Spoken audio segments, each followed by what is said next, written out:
పీతల్లో చాలా రకాలుంటాయి. కొన్ని మంచినీటి పీతలు, మరికొన్ని ఉప్పునీటి పీతలు. సముద్ర తీర ప్రాంతాల్లోనూ రకరకాల పీతలు కనిపిస్తూ ఉంటాయి. నీటిలో, తీరంలో, ఇసుక బొరియల్లో సాధారణంగా మనం వాటిని చూస్తూ ఉంటాం. విశాఖలోని సాగర్ నగర్ బీచ్లో అరుదైన పసుపు రంగు పీతలు కనిపించాయి.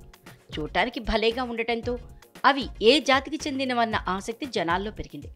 అటూ ఇటూ తిరుగుతూ, ఒక్కోసారి ఉరకలు పరుగులు పెడుతూ, ఏదైనా హాని జరుగుతుంది అనిపిస్తే తనను తాను రక్షించుకునేందుకు ముడుచుకుంటూ ఈ ఎండ్రకాయలు సందడి చేశాయి. తీరంలో ఈ పీతలు తిరగటం అరుదని మత్స్యకారులు అంటున్నారు.